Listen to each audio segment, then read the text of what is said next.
Hello and welcome to the Watch Kaki channel, where we bring you all the good and honest watch reviews. If you haven't done so, please subscribe to my YouTube channel because I've got reviews uploaded every week just for you.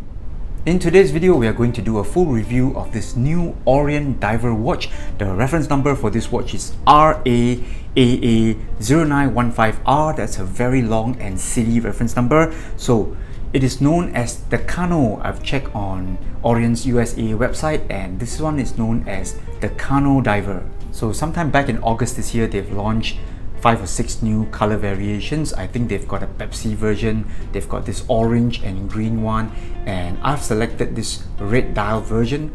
This watch here is a loan set from our boutique. Eric, thank you very much for your trust and your kindness in loaning me these watches for doing my video. Now there are links to our boutique, links below in the description, so click on and see if you like any watches from their boutique. Let's get the review started with some basic specs. The case size here is 44mm, and it's interesting to note that the bezel size is also 44mm. As you can see here, there's a bit of a tapering upwards, and then the bezel sort of goes over the case, thereby the bezel diameter and the case diameter is exactly the same at 44mm. The Kanno has a case thickness of 13.2mm, and that is measuring from the base of the case back to the top of the flat mineral crystal. It's got a lug width of 22mm, and it's got a lug length. Lug to lug is about 50.2mm. Some more dimensions that are not listed on Orient's website. This one here has got a crown size of about 7mm. I would say that's a great improvement from the Kamasu.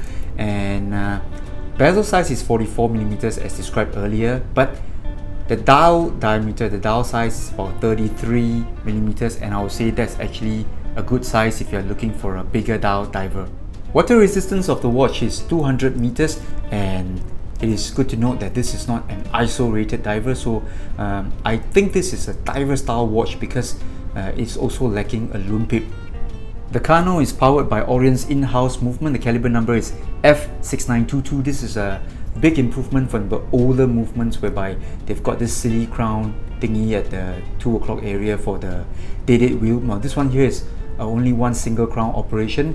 It hacks, it hand winds, it's automatic, and I think it's pretty standard. It's got about 40 or 42 hours of power reserve. Retail price for the Kanno in Singapore is $369, but typically the Kanno can be purchased online from dealers for just under 300 Singapore dollars. So I've zoomed in just a bit as we talk about the case quality and the case design. So this one here has got a really conservative design, I would say. It's pretty plain, very conservative. The case is a good mix of brush and polish finishes. It's stainless steel, of course, but this one here, there are no bevels, no chamfers, nothing out of the ordinary, just very conservative, plain Jane kind of design. And I think the simple design cues, they are carried all over the watch, and you can see it from the bezel. The bezel has no hash markers and no extra hash markers, and it looks very plain. I would think this is sort of like those old school kind of Submariner style kind of watches where they don't have too many hash markers going on at the bezel. The bezel does look like it's an aluminum insert, and according to one of the viewers for my channel, I think it does have this black magic ink marker kind of effect going on. There's a bit of sheen going on. I wouldn't call it matte, and it is not very shiny, so it's a good in-between level of sheen. And in accordance to the increased case size, I think Orient has also sort of widened the lugs. So the lugs here, they look broader, thereby making the watch more masculine looking. I know earlier in my unboxing video I mentioned that the bezel action is an upgrade from the Kamasu. I am here to explain that I think I was wrong during my unboxing. I think it is most likely due to the good grip, the grip and feel of the bezel that led me to believing that the bezel action has improved. Right now I would think that the bezel action is the same as the Kamasu. Alright, it is decent, feels a little bit sloppy, but I'd say the grip and the feel here of the sharp teeth kind of grip here, it is really good. It feels good, very good grip, and I think that is the upgrade, but not the bezel action. One more thing I've noticed from the Kanno is that they've actually increased the crown size, and I think this is a very good improvement because right now the crown is 7mm. I would say it really improves the grip for winding and setting time. I think this is a great improvement. So overall, the case design here is on point. It is nothing fanciful, and I think many fans will really complain that, oh hey, there's no sapphire crystal, it's only mineral. And I think real divers, diver watch fans, I think the big complaint here is the lack of a lume pip. So I'm not too sure where Orient is going with this kind of design. It is diver style, but it's got no lume pip, and overall it just gives the feeling that it is diver style and not true blue bona fide diver. So now let's move on and talk about the dial design here. Of course, the main draw of this watch, the red Kanno, is the red dial. Alright, so the red dial is the sunburst red, and just look at how well it plays with the studio lights. It changes from bright red to a darker shade of red here. So depends on how you play with the light and how you hold the watch face.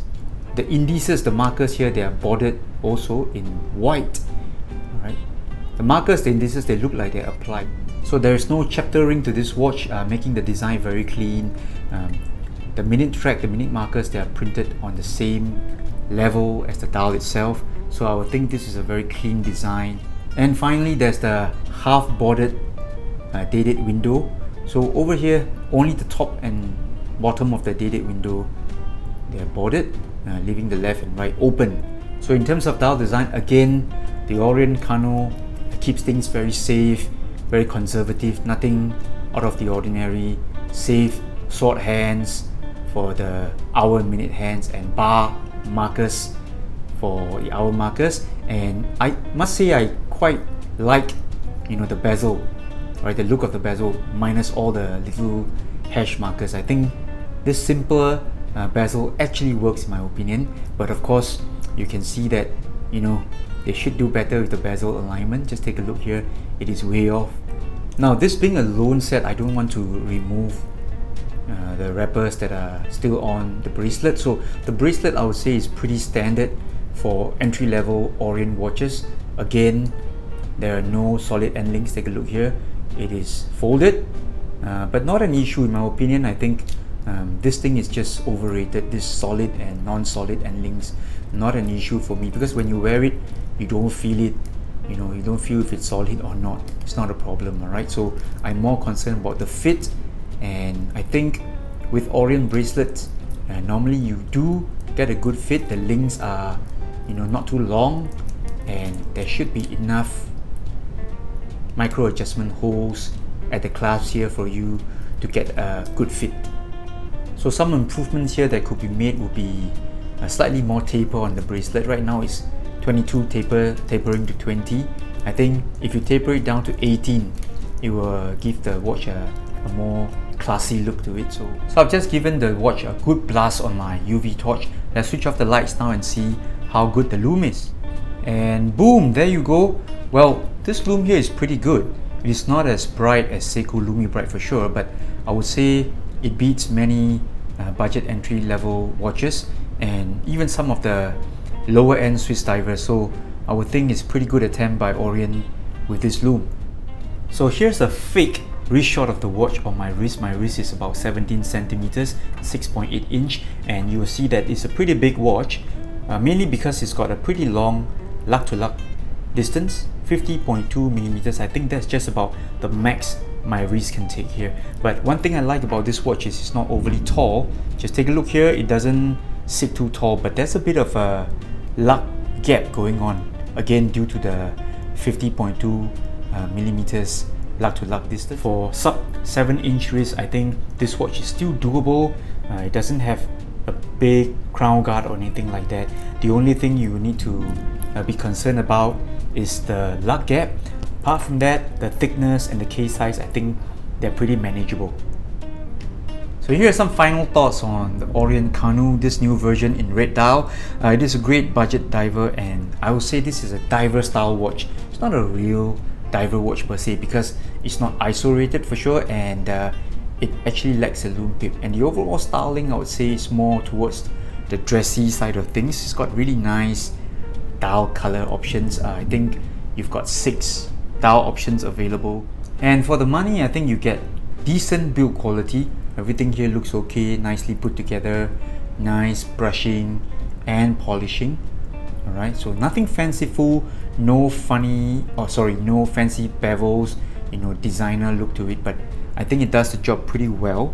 And more importantly, this one here really suits buyers who prefer bigger dive watches. This one here sits at about 44mm case. So if you like bigger dive watches, or you prefer bigger dive watches, I think this will be a good option to look at.